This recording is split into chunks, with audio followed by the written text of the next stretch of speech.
A very good morning to all of you and welcome back to my channel. आज हम शुरू कर रहे हैं लेक्चर 43 बायो सेक्शन। ये फिफ्थ चैप्टर है, new chapter, cell cycle and cell division. So fourth chapter में हमने जब cell the unit of life पढ़ा था तो ये सेल थ्योरी प्रपोज की थी रुडोल्फ विरचॉ ने, and the statement was omnis cellula e cellula. Omnis का क्या मतलब होता है? All cells arise from pre-existing cells। तो इस प्रोसेस के डिटेल्स आज हम इस चैप्टर में पढ़ेंगे। ओके तो ये दो वीडियोस बनेंगे इस चैप्टर पे। आज हम cell cycle and mitosis discuss करेंगे एंड कल हम मायोसिस डिस्कस करेंगे। ये इक्वेशनल डिवीजन है और मायोसिस रिडक्शनल डिवीजन है। तो चलिए शुरू करते हैं। ये हैं एनटीए सिलेबस के हिसाब से cell cycle, mitosis and meiosis. मैंने एक और इसमें डाल दिया है ताकि आपको एक पैटर्न समझ में आए कि सेल साइकिल में ये और ये इंक्लूडेड होते हैं, interphase and cell division. Interphase and mitosis और interphase and meiosis, this will constitute cell cycle. Cell cycle में आपको growth and division cyclic pattern में दिखेंगे। Cycle of growth and division allow a single cell to form a structure consisting of millions of cells। इस line का क्या मतलब है? Growth and division, इसको आप विजुअलाइज कीजिए। ये एक सेल है, okay, single cell. Cell division से पहले इसमें ग्रोथ होगी, तो जो कंटेंट है उसे हमें डुप्लीकेट करना पड़ेगा, मेनली जो डीएनए कंटेंट है। Okay, because DNA codes for all the proteins and enzymes, so that code is very important। तो उसको हम पहले डुप्लीकेट करते हैं एंड देन डिवाइड करते हैं दो सेल्स में।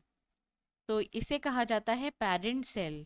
Okay, parent cells undergoes growth, it increases in size, it duplicates the content, and then it equally divides it into two daughter cells। Daughter cell से आप ये मत सोचना कि ये एक्स एक्स या कुछ ऐसा फीमेल सेल्स है, no, it is a general word for progeny cells, second generation cell. तो अगर ये फर्स्ट जनरेशन है तो ये सब्सिक्वेंट सेकेंड जनरेशन है। ओके ये पेरेंट है और ये डॉटर सेल्स हैं। And then this will again increase in size, growth होगी एंड देन डिविजन होंगे। सिमिलरली ये सेल्स में भी ग्रोथ होगी एंड देन डिवीजन होंगे। एक सिंगल सेल से ऐसे ग्रोथ हुई, मिलियंस ऑफ सेल्स बने एंड वो सेल्स फिर रीअरेंज होके डिफ्रेंशिएट होकर के ह्यूमन बॉडी बनाते हैं। ओके सेल साइकिल में आपको दो स्टेजेस दिखेंगी, growth is the interphase and actual division is cell division. दो टाइप के सेल डिविजन्स हैं, माइटोसिस एंड मायोसिस। बॉडी में जितने भी सेल्स हैं, okay, except the germ cells, they undergo mitosis, and germ cells they undergo meiosis. Germ cells जब meiosis होती है तो 2n से वो n में कन्वर्ट होगा। This is diploid. डिप्लॉयड से हैप्लॉयड बनते हैं by the process of meiosis. Spermatogonia से स्पर्म जेनरेट होंगे, those are haploid, and oogonia से भी जो ओवम प्रोड्यूस होता है वो हैप्लॉयड होता है। Then the two will fertilize to form the zygote। okay so the importance of meiosis is to produce germ cells which will later help in development of new generation। देखिए generation 1 में male female, the germ cells will undergo meiosis. Males में spermatogenesis होती है, female में oogenesis, and ये है gametes, sperm and ovum. Generation 2 का zygote बनेगा by fertilization of sperm and ovum, and then zygote में माइटोसिस शुरू होती है। माइटोसिस से जो डिविजन्स होंगे तो मिलियंस ऑफ सेल्स बनेंगे, उससे फुल टर्म बेबी बनता है, एंड देन फर्दर इसकी भी माइटोसिस होगी तो फिजिकली ग्रो करके बेबी से एडल्ट ह्यूमन बनेंगे। ओके तो इस सारे प्रोसेस में माइटोसिस इन्वॉल्व है, ओनली जर्म सेल्स में मायोसिस होती है। क्लियर? ये बहुत इंपॉर्टेंट पॉइंट है, इसकी आपको क्लैरिटी होनी चाहिए कि माइटोसिस कहाँ होता है एंड मायोसिस कहाँ होता है. All organisms, even the largest, start their life from a single cell. So zygote will form the whole human body. Body जब इंटैक्ट बन गई है, अब कभी ना कभी उनमें सेल्स में डैमेज तो होता ही है. ओके, तो अगर यहाँ डैमेज हुआ तो ये सेल्स यहाँ से लूज हो गए, तो माइटोटिकली यहाँ पर एक न्यू लेयर बनती है सेल्स की. तो रिपेयर में भी माइटोसिस इंपॉर्टेंट है. अब बात आती है कि जब सेल्स डिवाइड हो रहे हैं तो कौन से ऑर्गेनल्स इंपॉर्टेंट हैं from cell division point of view. All those organelles that contain DNA. So out of all these organelles, these three contain DNA: nucleus, mitochondria, plastids. तो इनमें DNA होता है, तो इनके duplications होना ज़रूरी है. Cells बहुत carefully इनके duplication करता है and इसको distribute करता है daughter cells में. तो focus इनके ऊपर होता है. देखिए ये सेल है एंड ये उसका न्यूक्लियस है. तो ये इमेज हमने पहले के चैप्टर में पढ़ी थी, cell the unit of life. Nucleus में न्यूक्लियोप्लाज्म है. ओके, तो यहाँ क्रोमैटिन डिस्ट्रीब्यूटेड होता है. अब देखिए क्रोमैटिन किससे बना होता है? 46 क्रोमोसोम से. 46 क्रोमोसोम्स हम किस तरह से लिखते हैं? 23 is one set of chromosome into 2. So one set of chromosome, 23 chromosomes out of 46 are coming from father. So those chromosomes are called paternal chromosome. And जो remaining 23 हैं वो मदर से हमें मिलते हैं मैटरनल क्रोमोसोम्स. ओके, तो इसको paternal को मैंने ब्लू में शो किया है, मैटरनल को पिंक में. तो ये जो सेट बनता है, this is called homologous chromosome. So homologous chromosome, 23 different pairs you will see distributed in the nucleus like this. Okay, we have linear chromosome. तो ये सब ऐसे loosely arranged होते हैं. Okay, these are total 46 chromosome. So they are spread out in the nucleus, chromatin के form में. तो आप क्रोमोसोम सिर्फ सेल डिवीजन में देखेंगे. जब तक सेल डिवाइड नहीं हो रहा है, प्रोफेज में एंटर नहीं किया है, तब तक आपको लूज ऐसे थ्रेड टाइप दिखेंगे एंड जिसे हम क्रोमैटिन कहते हैं. देन जो मैंने आपको बताया था, माइटोकॉन्ड्रिया में डीएनए होता है एंड प्लास्टिड. तो ये तीन हमें डुप्लीकेट करने हैं. तो आफ्टर डुप्लीकेशन देखिए आपके पास एक न्यू स्ट्रैंड क्रिएट हो जाएगा, क्योंकि हमने अभी डुप्लीकेट किया है डीएनए को. तो you will see the nucleus will have all the duplicated sets like this.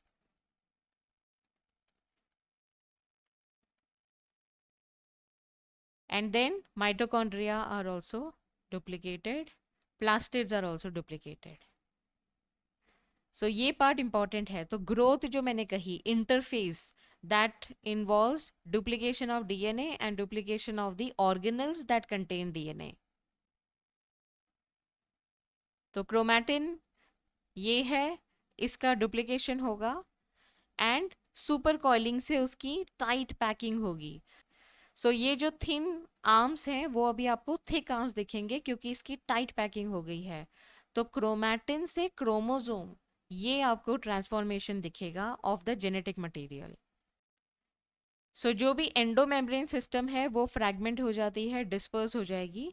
तो ये एरिया आपको फ्री मिल जाएगी, इतनी एरिया, और यहाँ पर सारे क्रोमोसोम्स अरेंज होंगे एंड उनको हम दो अलग अलग सेल्स में डिस्ट्रीब्यूट करेंगे.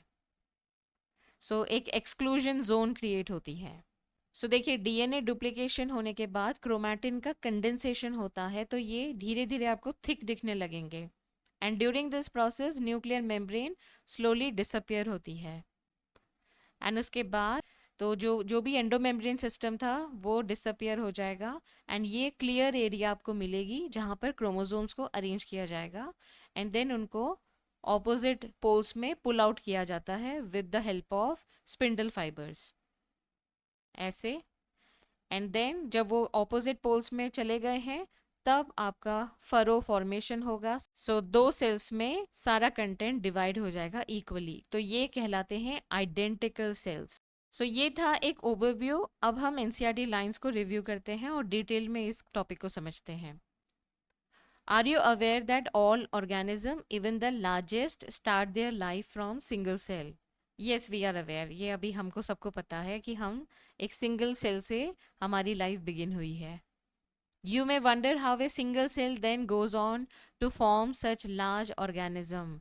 Growth and reproduction are characteristic of cells, indeed of all organism. True. तो reproduction से continuity of species होता है. All cells reproduce by dividing into two, with each parental cell giving rise to two daughter cells each time they divide. Okay, तो ये बात हमने पहले भी डिस्कस की थी, parental and two daughter cells. Each parental cell will form two daughter cells. These newly formed daughter cells can themselves grow and divide, giving rise to a new cell population that is formed by the growth and division of single parental cell and its progeny. In other words, such cycles of growth and division allow a single cell to form a structure consisting of millions of cells. तो ये ही point मैंने आपको sales बना करके दिखाए थे कि growth and division ये साइक्लिक पैटर्न में होगा, तभी एक single cell millions of cells बनाएगा। फिर नेक्स्ट है cell division is very important process in all living organism.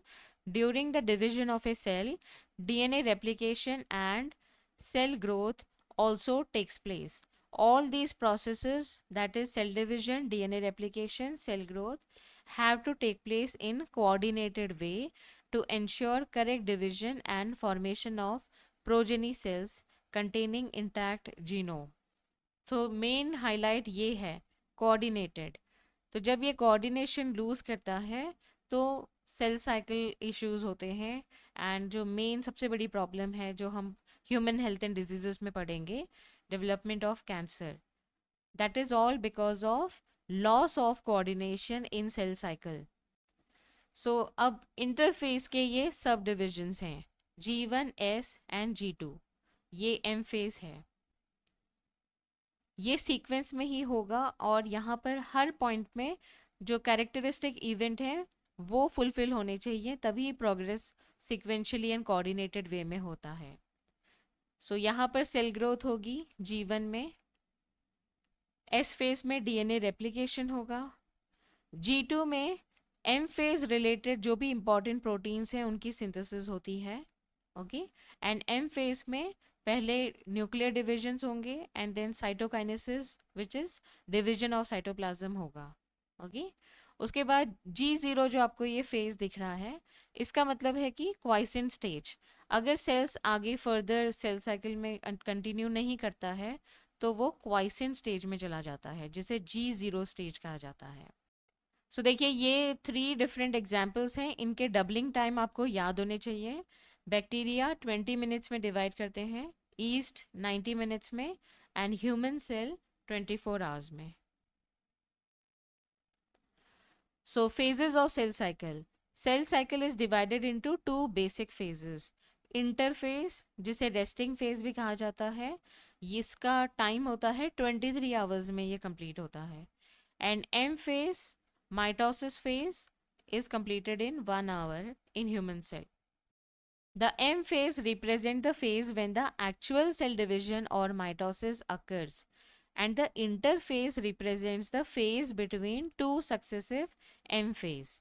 It is significant to note that in 24 hours average duration of cell cycle of human cell division proper lasts only about an hour.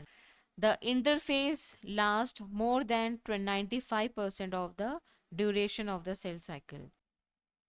So interphase is 23 hours and mitosis is 1 hour. Interface के divisions, interface दो called resting face, इसे resting face कहा जाता है लेकिन actually cell rest नहीं करते हैं, वो एक्टिवली उसमें सेल ग्रोथ होती है, डीएनए रिप्लिकेशन होती है इन ऑर्डरली मैनर।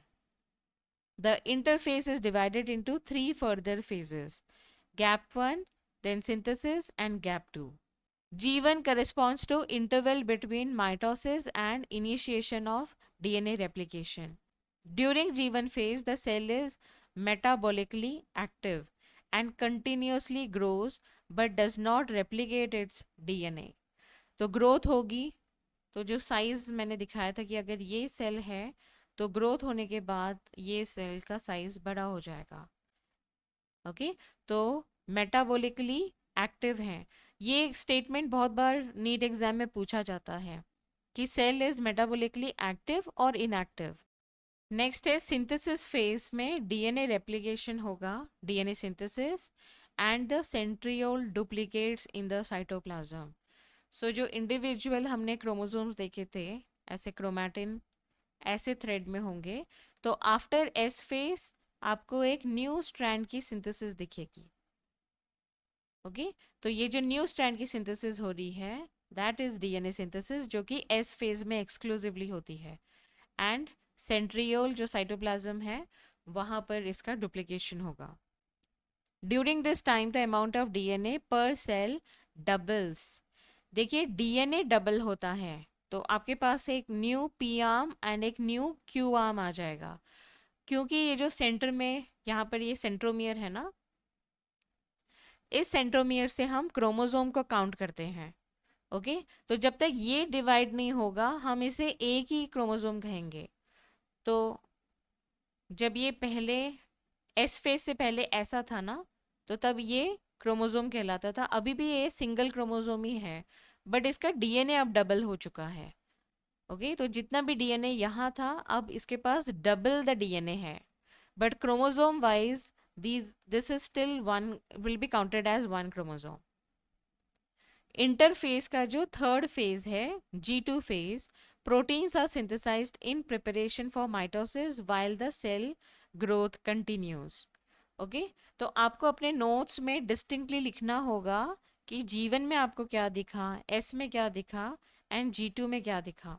तो यहाँ पर मेटाबॉलिकली एक्टिव है cell and cell grows. Okay, ये दो पॉइंट आएंगे आपके। एस फेज में डीएनए डुप्लीकेट होता है in the nucleus and centrioles duplicate होते हैं in the cytoplasm. Okay, then G2 में proteins which are needed for mitosis, proteins for mitosis are synthesized in G2. So these are the key events of three different phases of interphase. तो ये point बहुत important है, इसके ऊपर question आ सकते हैं। Some cells in the adult animals do not appear to exhibit division. So example, heart cells. And many other cells divide only occasionally as needed to replace cells that have been lost because of injury or cell death. तो जो occasional divisions हैं वो सिर्फ injury में या फिर cell death में sales को, जो सेल्स लॉस्ट हो गए उनको रिप्लेस करने के लिए ही होती है। These cells do not divide further, exit G1 phase to enter an inactive stage. तो यहाँ पर भी देखिए ये जो inactive word है, this is not related to metabolically inactive. It is only related to division wise. So cell division wise they are inactive. They do not divide, but they are metabolically active. And ये stage कहलाती है G0 of the cell cycle. Cells in this stage remain metabolically active but no longer proliferate unless called on to so depending on the requirement of the cell. So division will only happen if needed. So by chance अगर injury हो गई है या cell death हुई है तो ये dead cells को replace करने के लिए divisions होंगे. In animals, mitotic cell division is only seen in the diploid somatic cells. Against this, the plants can show mitotic divisions in both haploid and diploid cells. ये भी two statement questions हैं। Animals में सिर्फ diploid में आपको mitosis दिखेंगी, plant में haploid and diploid दोनों में माइटोसिस आपको दिख सकती हैं। जब हम प्लांट किंगडम पढ़ेंगे तब हम ये पॉइंट को डिस्कस करेंगे। अब बात करते हैं माइटोसिस की। माइटोसिस का एक और नाम क्या है? Equational division. So this is the most dramatic period of the cell cycle involving a major reorganization of virtually all components of the cell. Since the number of chromosome in the parent and progeny cells is same, it is called equational division. तो इसमें आपको karyokinesis दिखेगी and then cytokinesis. Karyokinesis means nuclear division, cytokinesis is cytoplasm division. Then इसके 4 stages होते हैं karyokinesis के. इसमें देखिए हम पढ़ते वक्त इसको 4 स्टेज कहते हैं, बट एक्चुअली इन रियलिटी ऐसा कोई क्लियर कट मार्जिन्स नहीं होते हैं. कुछ हमने उसमें कैरेक्टरिस्टिक फीचर्स के बेसिस पे इनको 4 स्टेजेस में डिवाइड किया है. So prophase, metaphase, anaphase and telophase, P MAT. And then cytokinesis में साइटोप्लाज्म डिवाइड होगा एंड इस तरह से फाइनली 2 डॉटर सेल्स होंगे सेपरेट. सो माइटोसिस का जो फर्स्ट स्टेज है उसे प्रोफेज कहते हैं. Okay, it follows G2. तो S एंड G2 फेज में DNA molecule are not distinct. Very important point. Okay, तो वो अभी भी क्रोमैटिन स्टेज में है. याद रखना, क्रोमैटिन ऐसे थिन होते हैं स्ट्रैंड्स. ओके, और क्रोमोसोम कंडेंस्ड होते हैं, इसलिए वो ऐसे थिक दिखेंगे आपको ऐसे. ओके, तो ये थिन है इसलिए वो डिस्टिंक्ट नहीं होते हैं. Prophase is marked by initiation of condensation of chromosomal material. The centriole, which had undergone duplication during S phase of interphase, now begins to move towards opposite poles of the cell. So देखिए आप यहाँ पर ये condensation हो रहा है तो ये अभी थिक अपीयर होने लग जाएंगे अर्ली प्रोफेज में. एंड देन लेट प्रोफेज में आपको ऐसे डिस्टिंक्ट दिखने लग जाएंगे क्योंकि कंडेंसेशन हो चुका है. एंड इस इमेज में दिखाया नहीं गया है, बट ये जो सेंट्रियोल्स हैं ये ऑपोजिट पोल्स की तरफ मूव करेंगे. The key events of prophase. Chromosomal material condenses to form compact mitotic chromosome. Very important point. Condensation होगा तो तभी वो क्रोमोसोम बनेंगे. तो देखिए क्रोमोसोम मटेरियल वर्ड यूज किया गया है, इसको आप क्रोमैटिन भी कह सकते हैं. Chromatin. So chromatin are thin and they are condensed and tightly packed to form chromosome. Chromosomes are seen to be composed of 2 chromatids attached together at the centromere. Something like this. Your arms, the 2 arms. Okay. Initiation of assembly of mitotic spindle, the microtubule, the proteinaceous components of the cell cytoplasm help in the process. तो देखिए जब हमने cell chapter में cytoskeleton पढ़ा था तो उसमें microtubules आए थे. तो जो मैंने आपको उसमें स्ट्रक्चर दिखाया था ऐसे सिलेंडर शेप्ड होता है वो, एंड उसमें 2 यूनिट्स होते हैं, सब units, alpha and beta tubulin सब यूनिट्स. तो वो जो ब्लॉक्स हैं, ये जो छोटे सब यूनिट्स हैं वो इस तरह से पॉलीमराइज होते हैं. ओके, तो ये एक स्पिंडल फाइबर बनेगा, माइक्रोट्यूब्यूल फिलामेंट बनेगा ये. ओके, तो इसकी जो असेंबली होगी, ओके, उसका इनिशिएशन शुरू हो जाता है प्रोफेज में, ताकि यही माइक्रोट्यूब्यूल यहाँ पर जाके अटैच होंगे काइनेटोकोर में एंड तभी क्रोमोसोम इक्वेटर पे अरेंज कर सकते हैं. सो नेक्स्ट पॉइंट है ER, Golgi nucleolus, nuclear membrane are not observed. तो देखिए जो प्रीवियस स्लाइड थी यहाँ पर देखिए डिसइंटीग्रेशन शुरू हो गया है न्यूक्लियर मेम्ब्रेन का, तो धीरे धीरे ये डिसअपियर होने लगते हैं. ER, Golgi nucleolus, nuclear membrane. Then next phase is metaphase. It begins with complete disintegration of the nuclear envelope. So complete disintegration हो गया है तो अभी कोई भी आपको न्यूक्लियर मेम्ब्रेन नहीं दिखेगी. Chromosome spread through the cytoplasm of the cell. Condensation of chromosome is completed. Can be observed clearly under the microscope. So देखिए कितने thick अभी इसके arms बन गए हैं. तो ये अभी complete condensation हो चुका है. Metaphase stage, useful to study morphology of chromosome, showing 2 sister chromatids which are held together by the centromere. तो ये centrioles हैं opposite poles में. तो यहाँ से ये माइक्रोट्यूब्यूल्स एक्सटेंड करते हैं जिसे स्पिंडल फाइबर्स कहा जाता है. एंड देखिए वो कहाँ अटैच हो रहे हैं, काइनेटोकोर से अटैच होते हैं.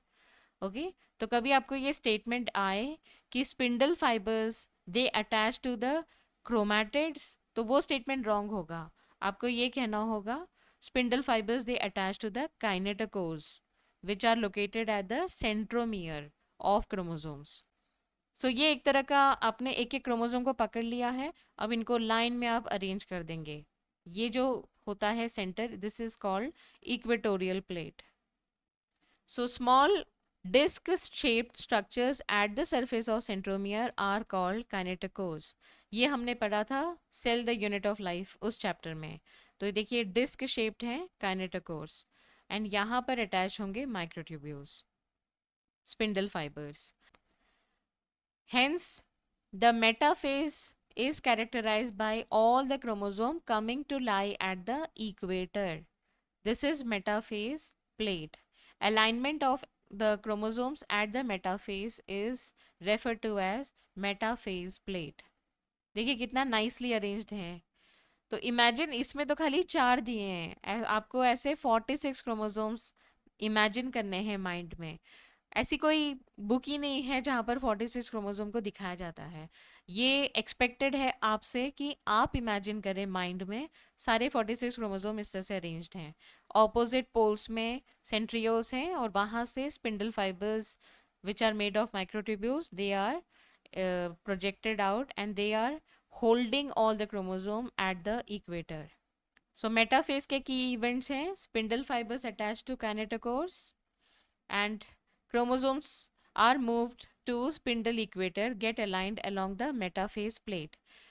देखिए इस पे क्वेश्चन आया था कि kinetochores एंड स्पिंडल फाइबर ये जो अटैचमेंट है ये कौन से स्टेज में होती है, तो मेटाफेज में होती है। नेक्स्ट है एनाफेज। एनाफेज का ये कीवर्ड है स्प्लिटिंग ऑफ द सेंट्रोमियर। तो जब सेंट्रोमियर स्प्लिट होगा तभी वो क्रोमोसोम्स सेपरेट हो जाएंगे। देखिए ये दो अलग अलग है ना क्रोमैटिड्स। तो जब बीच में से सेंट्रोमियर सेपरेट होगा, स्प्लिट होगा, तो तब आपको ये अब अलग अलग 2 क्रोमोसोम बन जाएंगे। तो क्योंकि अभी 2 सेंट्रोमियर हैं तो इनको हम 2 अलग अलग क्रोमोसोम कहेंगे।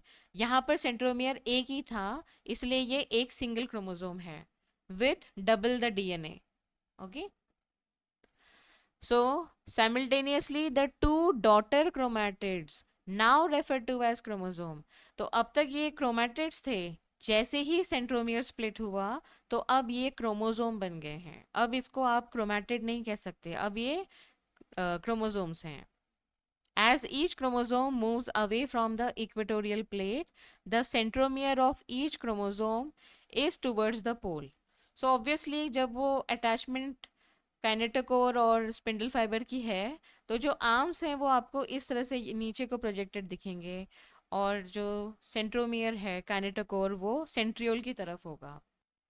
सो की इवेंट्स एनाफेज के splitting of the centromere, chromatids separate, chromatids move to opposite pole. ये 2 key events हैं। Then telophase, final stage of mitosis. The chromosome that have reached their respective poles decondense. So जो prophase में हुआ था condensation, यहाँ पर डीकंडेंसेशन हो रहा है।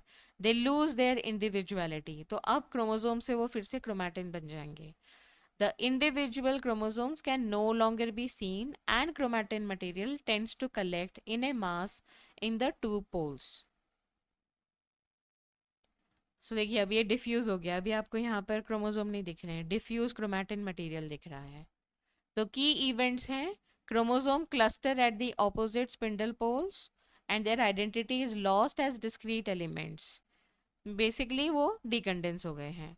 Nuclear envelope assembles around the chromosome. So देखिए क्रोमोसोम के बाहर ये आ गई है nuclear membrane. Nucleolus Golgi complex ER they also reform. तो टीलोफेज ऑलमोस्ट जैसे प्रोफेज का ऑपोजिट है, ये डिसअपियर हुई थी अब ये रीअपियर हो गई है।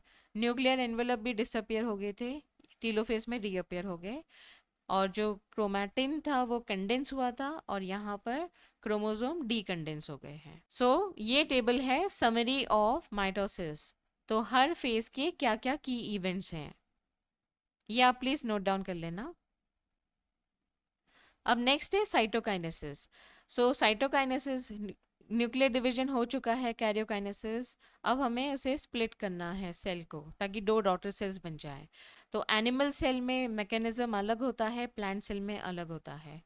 एनिमल सेल में appearance of a furrow in the plasma membrane. The furrow gradually deepens and ultimately joins the center, dividing the cell cytoplasm into two. तो अगर आपका एक राउंड स्ट्रक्चर है तो वो कुछ ऐसा दिखेगा, आपको फरो बन जाएगा उसमें, एंड देन ये फाइनली दो सेपरेट सेल्स में डिवाइड हो जाएगा। appearance of furrow.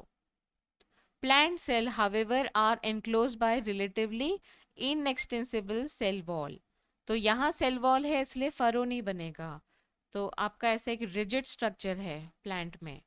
तो पहले यहाँ पर सेंटर में एक सेल प्लेट अपेयर होती है और ये यहाँ पर वॉल्स की तरफ जाएगी।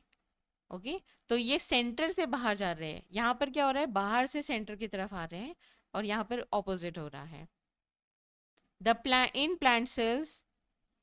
plant cells, wall formation starts in the center of the cell, grows outward to meet the existing lateral walls.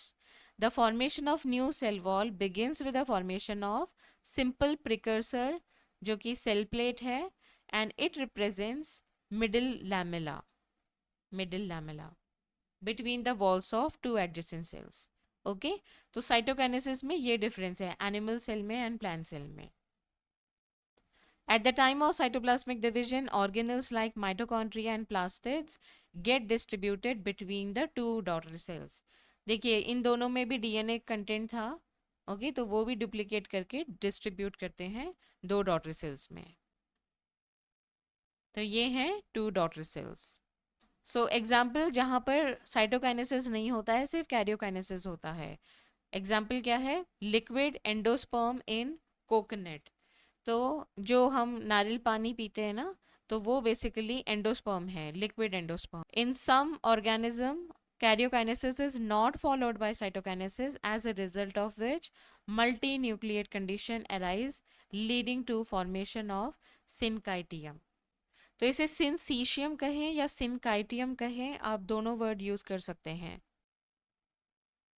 So what is the significance of mitosis? So first of all हमने देखा zygote से एक full term baby बनने के लिए mitosis की आवश्यकता होती है। Then baby to adult organism बनने के लिए भी माइटोसिस की ज़रूरत है। देन कहीं पर रिपेयर होगा, कोई डैमेज हो गया है, तो रिपेयर में भी माइटोसिस इम्पॉर्टेंट है। तो maintenance, formation of human body and maintenance of human body, दोनों में माइटोसिस इम्पॉर्टेंट है। So mitosis is restricted to diploid cells, lower plants and insects. इसमें हैप्लॉइड सेल्स भी माइटोसिस अंडरगो करते हैं। देन यहाँ पर हैप्लॉइड एंड डिप्लॉइड इंसेक्ट्स के बारे में बताया गया है, ये मैं कल के वीडियो में आपको डिस्कस करूँगी, हनी बी का example. Then mitosis results in the formation, production of diploid daughter cells with identical genetic complement. ये बहुत इंपॉर्टेंट है, ओके, ये कीवर्ड है। माइटोसिस में आइडेंटिकल सेल्स बनते हैं। Growth of multicellular organism is due to mitosis. So mitosis से nuclear and cytoplasmic ratio ये मेंटेन्ड रहता है। A very significant contribution of mitosis is cell repair. Cells of the upper layer of epidermis, cells of the lining of the gut, and blood cells are being constantly replaced. Mitotic division in the meristematic tissues, the apical and lateral cambium, results in continuous growth of plants throughout their life. तो ये example है mitosis in plants, and ये जो तीन example हैं epidermis, then gut and blood cells, these are constant mitosis happening in animal body, human body. So इसके साथ ही हमने ये दो टॉपिक आज कंप्लीट कर लिए हैं, कल हम इस पे फोकस करेंगे। Okay, thanks a lot for watching this video and take good care of yourself.